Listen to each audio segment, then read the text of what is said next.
Hello, welcome to my channel. This is Kath with Crafting with Kath.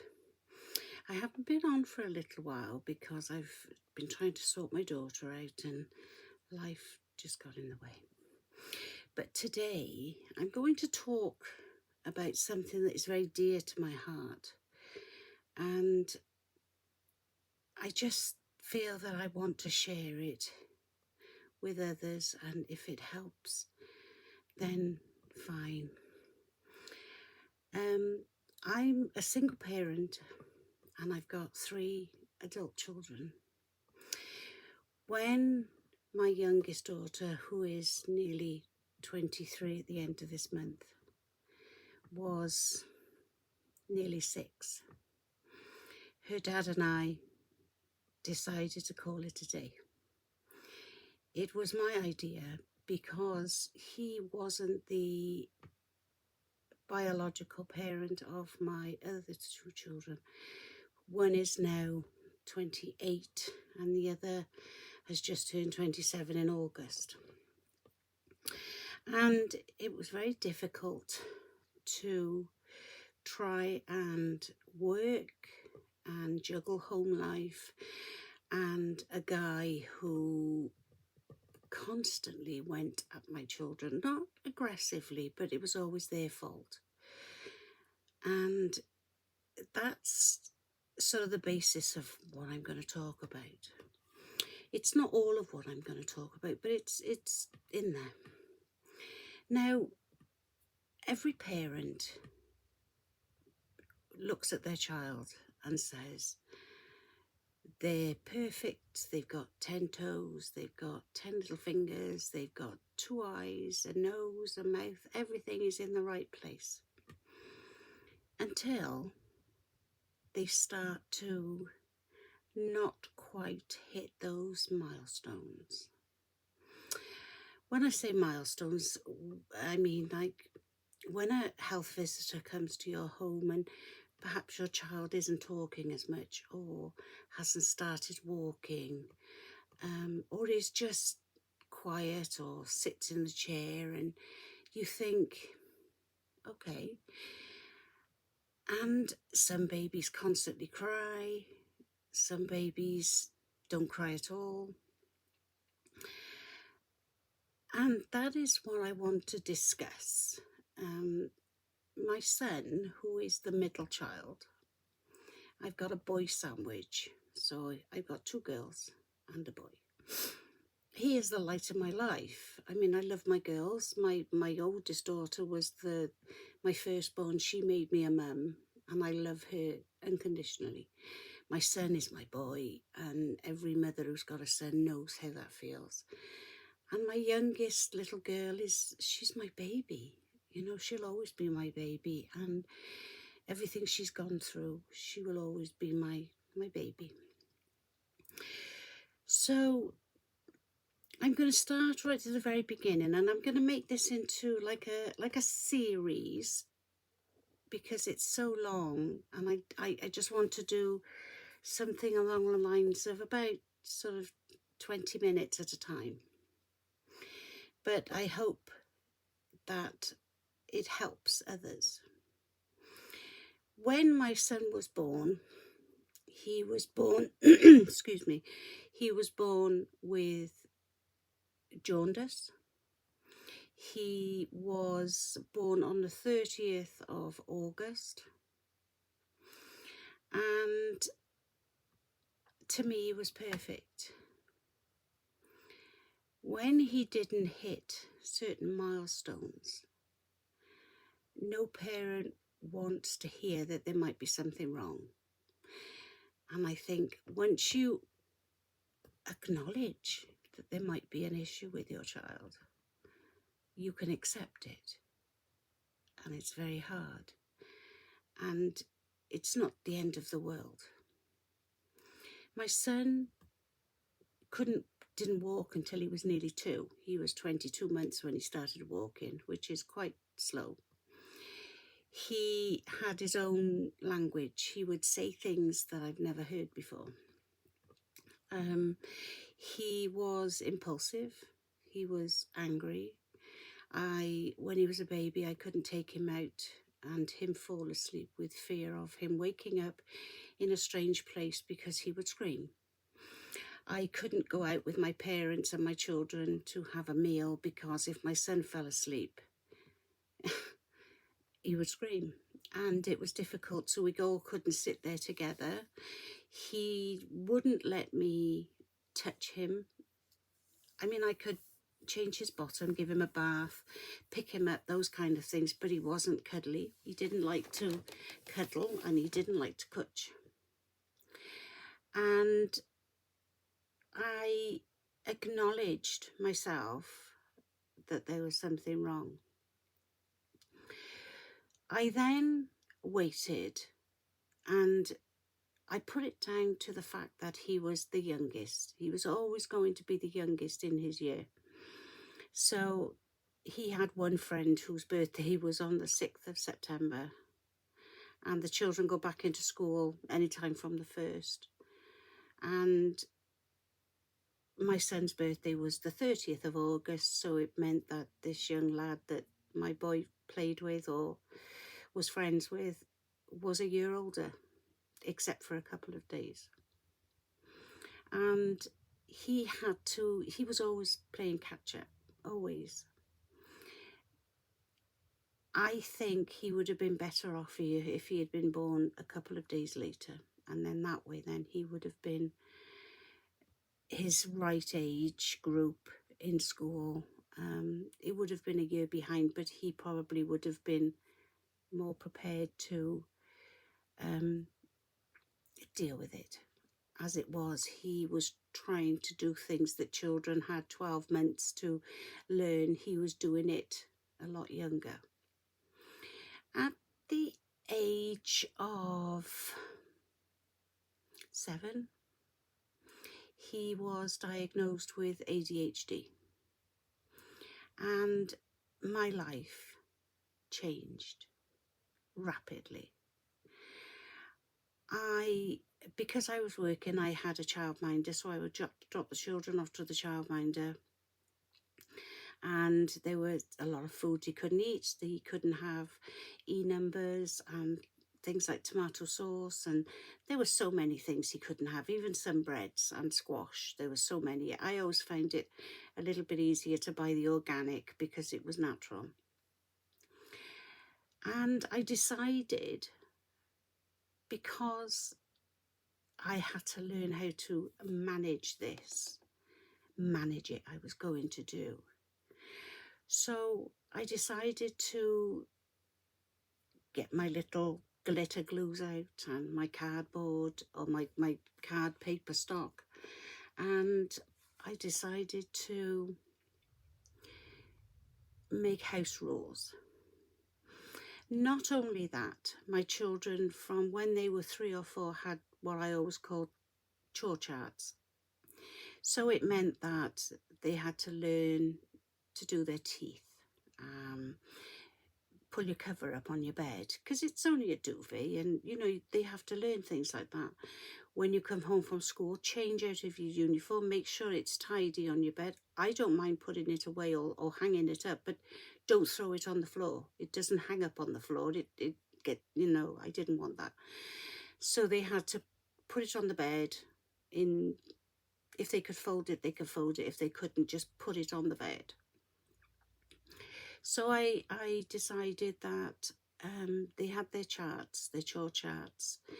Not only that, we had the house rules, and that was amazing, having the house rules. And everything that my son created an issue for, I had to find a rule that, although I didn't want to shout at him, it wasn't his fault, he still had to live in a family and cohabit in an easy way. And it gave me an excuse to sort of, rather than him say, why have I got to do this? My argument would be, it's on the wall. It's written down. Go and talk to the wall if it's nothing to do with me. It's written there. Those are the rules. Go and have a conversation with the wall. And because he was literal, he would. And I hated myself for telling him to do that, but he learned how to live in a house of females and learn how to respect the home. So he was 7, and the hardest part was actually the school accepting that he had ADHD, because when you're faced with a special needs teacher who says he's just naughty, no, he's not, because I've seen him naughty and I've seen him playing up. This was him in an obsessive state. He would be so obsessed with certain things that he couldn't get it out of his head if he'd forgotten something. And I'll give you an example. When he was in year 5, his school or his year group went swimming, and he came home and he was in a dreadful state because the teacher wouldn't let him stay in the swimming baths to find his trunks. He'd lost them. What am I going to do, Mum? The teacher wouldn't let me stay. And rather than the teacher talk to him on a one-to-one level and ask him what the problem was, they kept shutting him up, and he got frustrated because he wasn't listened to. And it's such a simple thing to say, okay, what's the problem? And it's done. He can tell you, and it's done. And he came home from school in a dreadful state, saying to me, Mum, I couldn't find my trunks. Mrs. whatever her name was wouldn't let me look for my trunks. And he called the teachers all sorts of names. And I said to him, right, let's sit down, you and I. And if I was going to have a conversation with each of my children, I would ask the others to leave the room. And it was a conversation, a private conversation I would have with that child, because they deserved me being 100%. And I think they appreciated that, because I always wanted them to know that I wasn't ignoring them and we will face it together and I am listening. So he came home and I said to him, okay, it's not a problem, because it was a Friday, I think it was, and I know he didn't have to go the following day. I said to him, it's fine, I can always get you some more on the weekend. So with that, he was okay. I calmed the situation by telling him it was okay and I'd get some new ones. That problem was solved. So we went upstairs and I said to him, right, take your clothes off. Let me take those off you and the girls, and I'll wash your uniforms. Get yourselves changed, because I never allowed them to sit in their uniforms. And they all went into their rooms and they got themselves changed. And as I walked into my son's room, he was stood there in his trunks, his swimming trunks. And I just looked at him and I said to him, you know those trunks you couldn't find? And he said, yes. I said, you're wearing them, darling. And he said, how did that happen? I said, I don't know.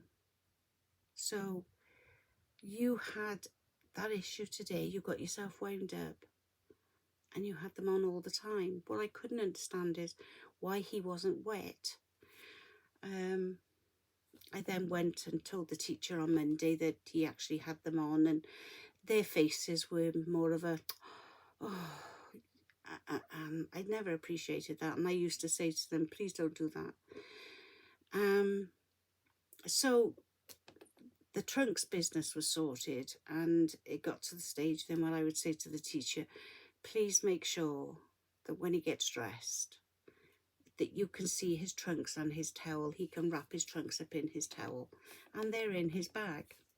That worked. That's what happened. Problem solved. The thing is with him, I used to say to his teachers, you have to say what you mean and mean what you say, because you can't do an idle threat.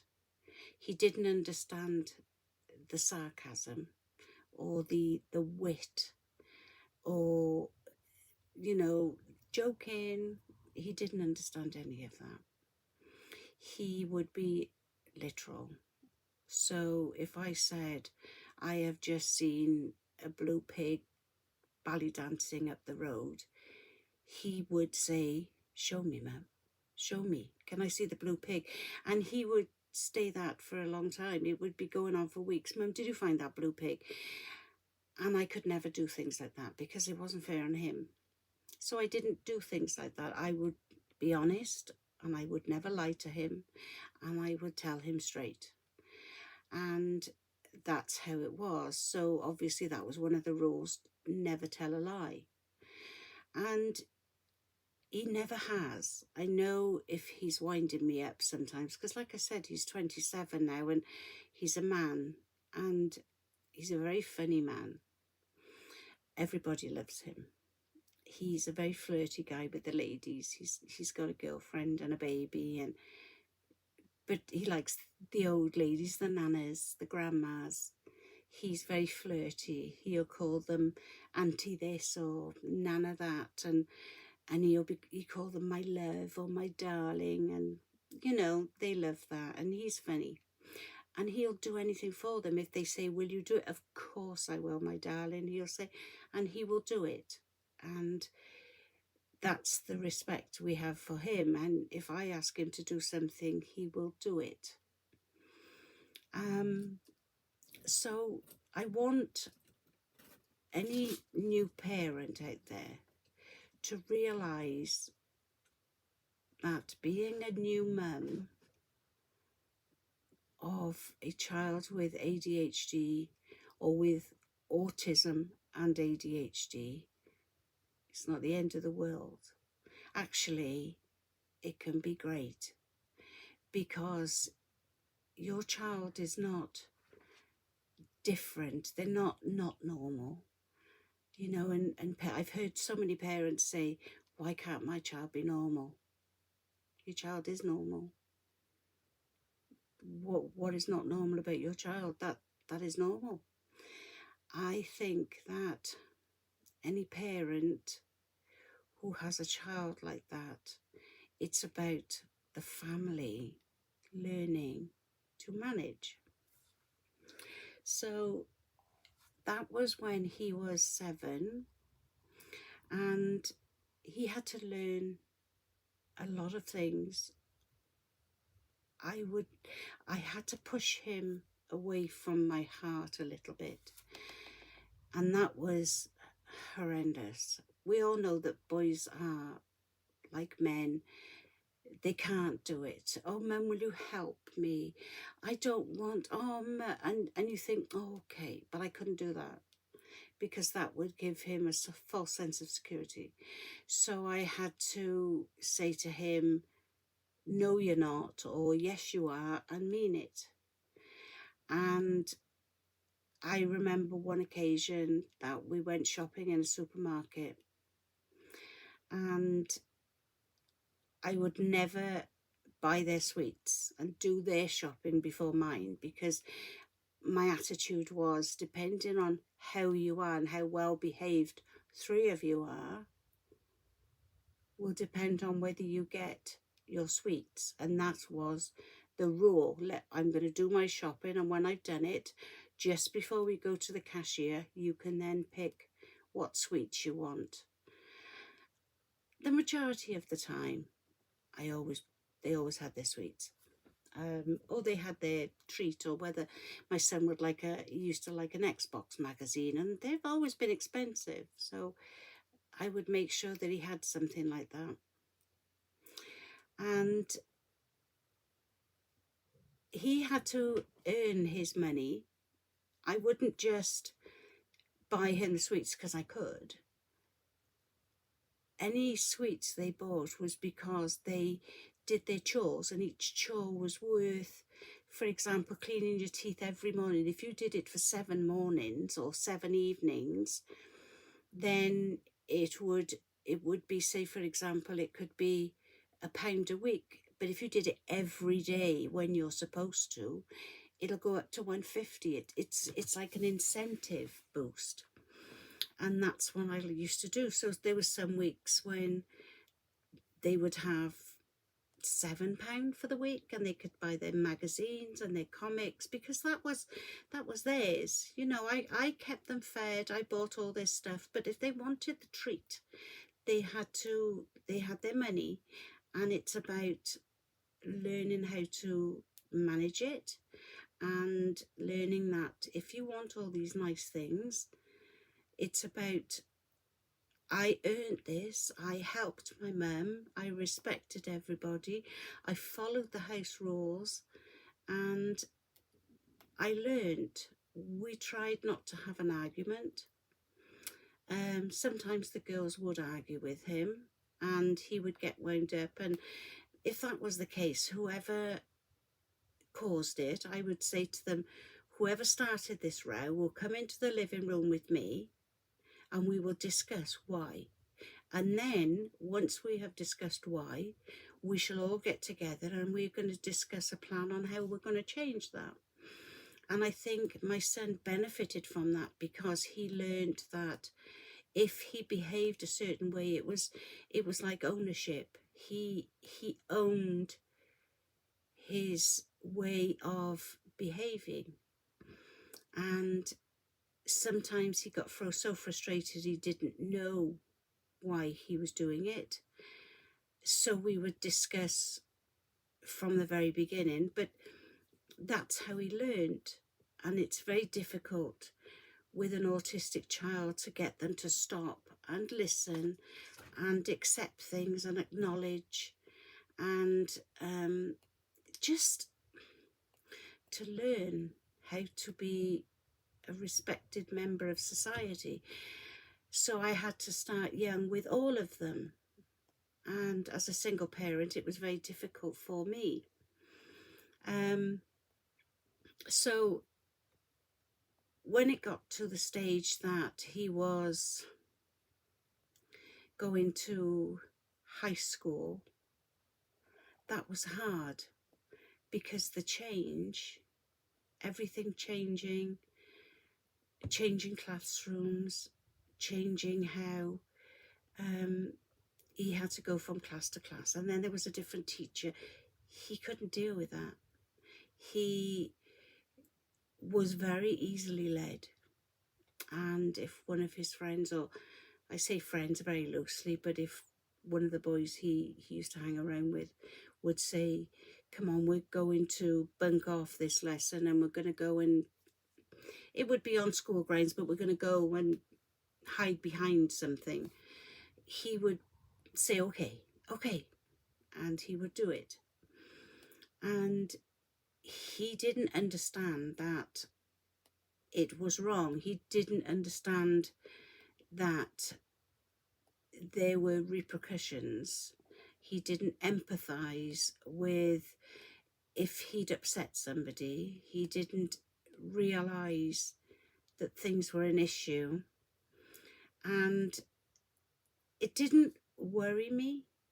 I just wanted him to learn from his mistakes. He had to make these mistakes. It's part of life.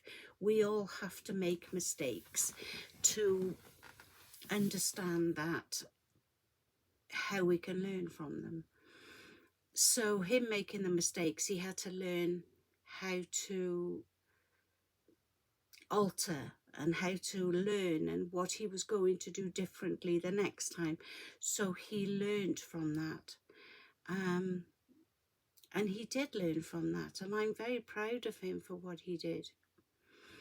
I mean, high school was another instance altogether, totally different.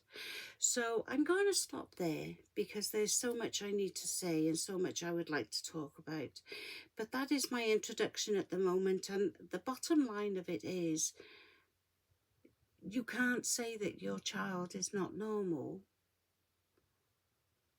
because they are normal. That's your child and they're normal. What is normal? Your child will grow up into a wonderful human being, but it has to start at home and it has to start with you. They don't go to school for the school to be babysitters. You have to put the effort in. That's your child. That's your responsibility. And the other thing as well is, I never, ever let my child go out and play in the street, ever. If they wanted to go out and play, we had a back garden, or we would go somewhere. We would go to a rough and tumble place, or a ball pit, or to the park or something, but he would never just aimlessly go out into the street, because it wasn't just him that I sometimes didn't trust. It was other people as well, because like I said, he was very easily led. But that's another story, and I will go into that again on the next video. So I hope you enjoyed this video. For any parents out there, if you have any questions, please ask them. Don't be afraid, because if you're a new parent with an autistic child, or a child who's on the spectrum of sorts, it's okay. And you'll be surprised how much you learn. But if you're calm, your child will automatically be calm. So I'm going to stop. Thank you for joining me. If you liked this video, please put the thumbs up. Definitely comment. I'd like to know what everybody thinks about this. I'm going to make it into a little series because I think it's important. There's a lot of things I'd like to say about this. So I'm going to make it into a little series. I do a lot of craft anyway, but sometimes it's nice to hear something different.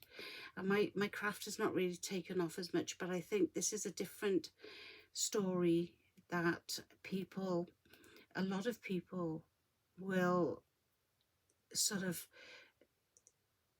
they'll look at it and think, well, that's me. But I don't want you to be afraid. So please subscribe to my channel.